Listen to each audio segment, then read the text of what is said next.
Well, what's this? Is that a Barnack Leica? No, it is not. This is a Canon's answer to the Barnack. Well, not really.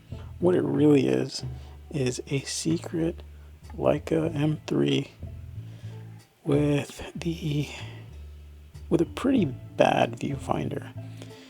And that's really the only issue with this camera. So, while it may look like a Barnack, it's not, because it has a combination viewfinder rangefinder. Now, the Barnacks, for those of you that already know, it has two windows. One for the rangefinder patch by itself, it's magnified, and the other one for the actual viewfinder. Now this is just a 50-ish millimeter viewfinder with a fairly faint rangefinder patch right in the middle. It's pretty faint, and the viewfinder is dim and it's small, but it is somewhat accurate and more than usable. I've been very happy with it. I've now taken it out twice, and I put enough film, I would say, to have a pretty good impression of whether I like this camera or not. And I gotta be honest, in another world where I didn't already have an M3, I would be satisfied with this camera if I had really good quality screw mount or like a thread mount glass. I don't. I've got a Voigtlander. I've got a couple of Canons. This Canon 50 1.8, which I believe is based on an old Zeiss formula, and it is actually coated, and it's a very good lens, but it's not as good as some of the Zeiss Voigtlander and like a native M mount glass.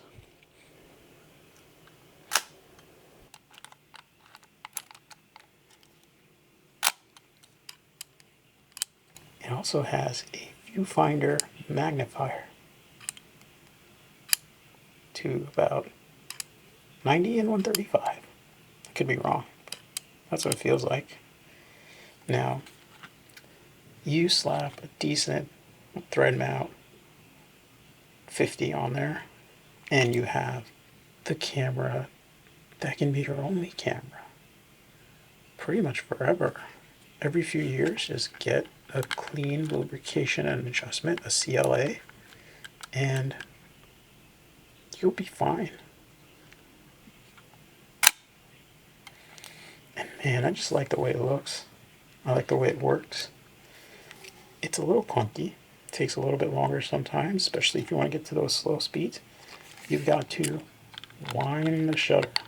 Always wind the shutter first. Then you can set your speed. In this case, we need to sync it to the slow shutter. And then you can get to your 1/8 second, 1/4 second, 1/2 second, 1 second, and then T mode, which means you just hold that guy down for however long you need. Back to 1/25th. And now that we wound it, we can change our speed to whatever we need. 1/200th. And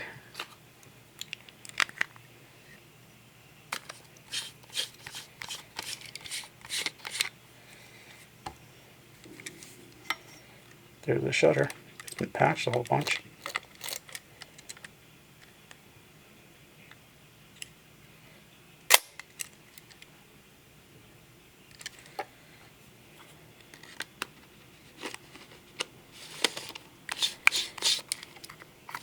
Some people have a lot of trouble with, putting on the screw mount lenses, but it's not that hard.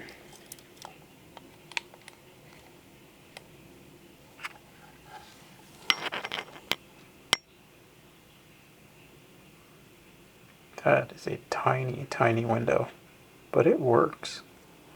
It definitely works. So let's open it up. And here is where it gets interesting. The film loading on this camera is the big problem that everyone has with it.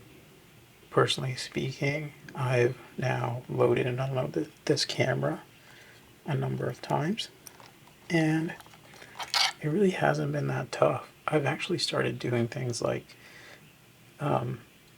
taping used leaders, but you got to make sure they're nice and smooth here in this transition area up, so it doesn't wreck your shutter. But I've been doing this, and I've been saving film doing this, and it's working out fine.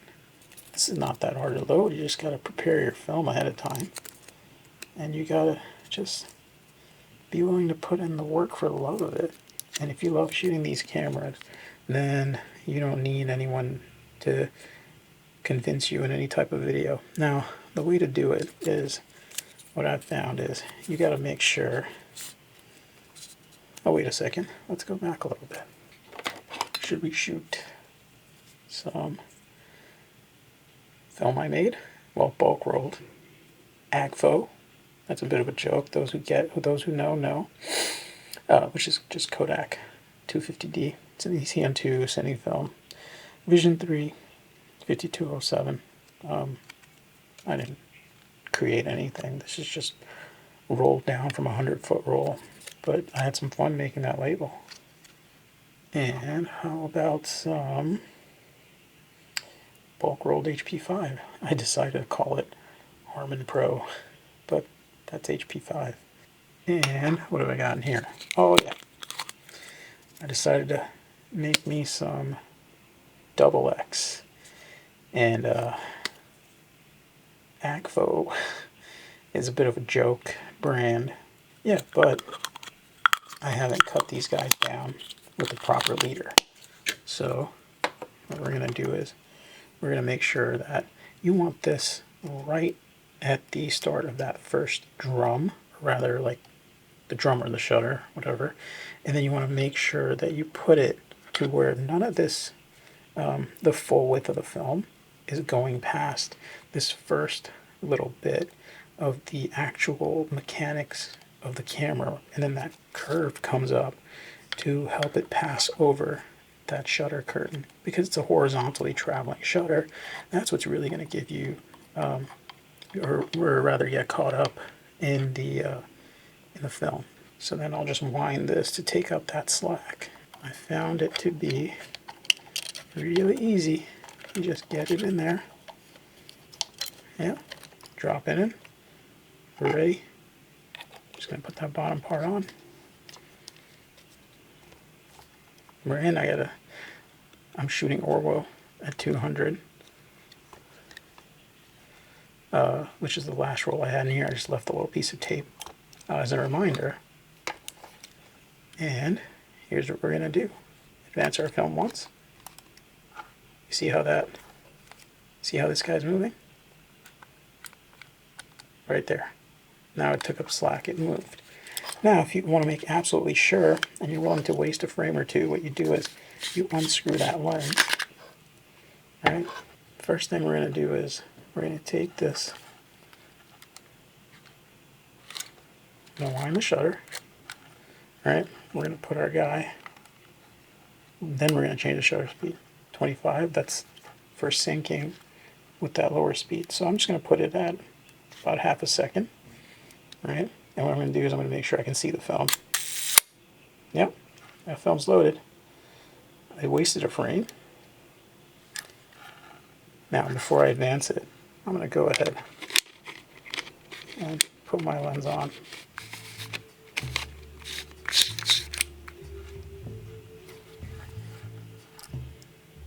Now,